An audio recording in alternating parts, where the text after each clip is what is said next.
First of all, this is Digilens Africa YouTube channel. Na hapa we do a lot of things.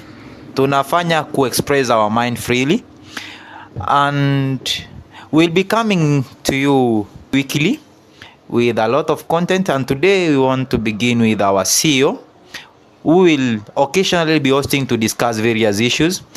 And today I'm privileged to host him as our first guest here.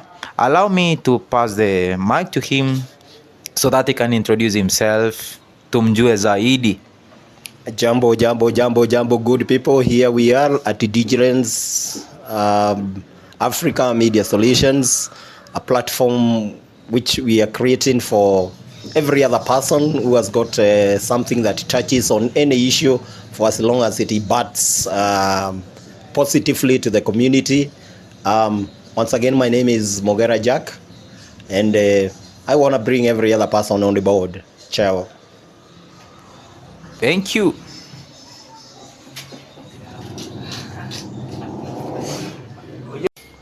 Na leo kuna kitu imekuwa imegonga vichwa vya habari jana. Nasikia Mwangaza aliona mwangaza baada ya kusema kuna giza kwenye mwangaza. Na nasikia kama siku 3 kulikuwa na giza Meru County. Ni ukweli? Well, those are not my words, but it is so went that indeed the lights were not on in Meru. But we are privileged today to say that it was a sad moment for Meru County, and particularly so for this giant by the name Kawira Mwangaza, because I believe that one thing we don't want to admit is that this lady is an iron lady. She did it on her own, and men don't want to believe it that she did. Just a minute. Talking of a giant, why do you refer to Kawira Mwangaza as a giant? I think if you are a good student of history, you should be understanding where this lady has popped up from. She went into these elections single-handedly as a private candidate, and it was not easy to run against the grains. And there she was able to outdo those guys who are well-rooted and who are well-connected, so to say. And I think some of these guys are still reeling, and they are still suffering from actually what happened. They didn't see it coming, if I may put it that way. So, who do you blame for the 2 days blackout in Meru?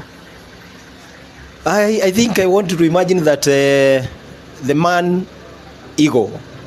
When I talk about the man, I'm talking about the man in Meru. I mean, we are part of this, and I think these are people who are still imagining that the woman's place in the kitchen, and time has come. Time has come when we start weighing people on what they carry between their ears and not otherwise.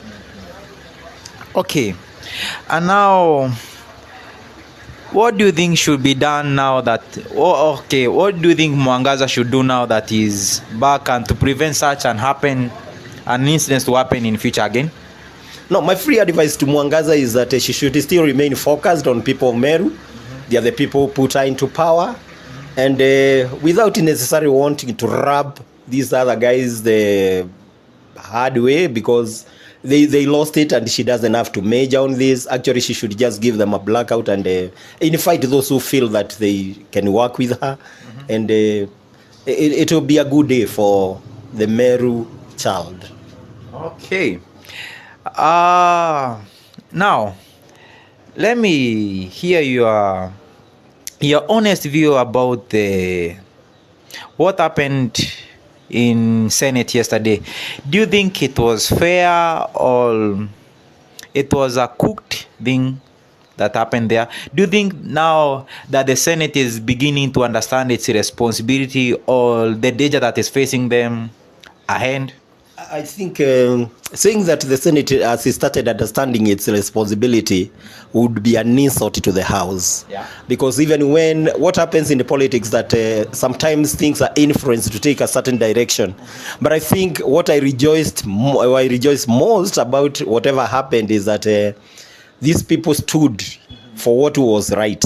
Yeah. And I think moving forward, if everything was prosecuted and if the people did wear a lens where they don't want to victimize others, this would be a great thing, not for Kawira, but for the people of Kenya, that they can come together and use the voice of reason to arrive at the kind of a decision they arrived at yesterday. They were able to look at the gray areas, they were able to look at the strengths, they were able to look at the merits and the demerits.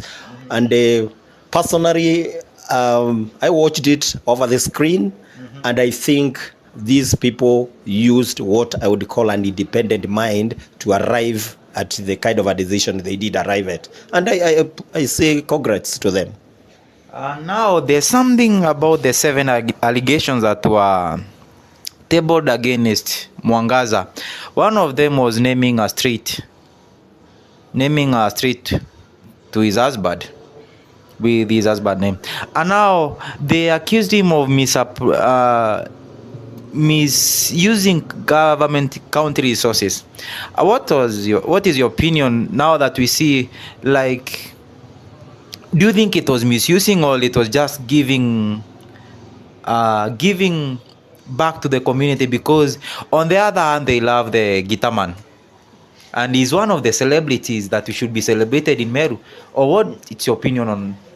Allow me to borrow from the term triviality and being trivial, without wanting to place it at that. We are looking at an economic point in Meru, and here comes an honorable lady who has even been voted by a vetting body that she has no control of, and she's ranked among the best people. And the question that comes begging to me is, when you name a street, what is the economic importance of that street? How did that affect Meru from collecting their revenue? How did it affect the affairs of Meru in terms of economic standpoint? I think it was a question of some people being hell-bent towards trying to get something that they could actually use to implicate the Honorable Kawira Mwangaza. And I think it was an unfortunate moment, if I may put it that way. Okay. And now, interesting question here. What do you think about the two houses? One house is voting someone out, and the other one is nullifying the vote. Do you think what is the contrast between the two? Because now it's like it's an impending battle between the county government and the Senate. And on to that question, but first answer me that. No, it is a controversy, and a real controversy, because like I'm saying, there are people who are using what is good mannerisms in terms of resolving disputes. Yeah. But on this other hand, there is a team that is actually doing everything possible to achieve the head, without caring whether it is indeed worth it or it is not worth it. Because it appears that the team at the Meru County point is already has made a predetermined position where they don't want this lady, and thank God they are running faster than probably their paces could take them. And this is where they are leaving a lot of stopgaps, where the Senate, on placing it, they were able to see what it is that never handed up. And that is why they got to the decision that they made. One team using the voice of reason, the other team wanting to meet and achieve their other end, politically, of course. So it is not a battle per se. It is a question of selfishness on the part of one team and the use of the right channels to indeed get you to the correct answers.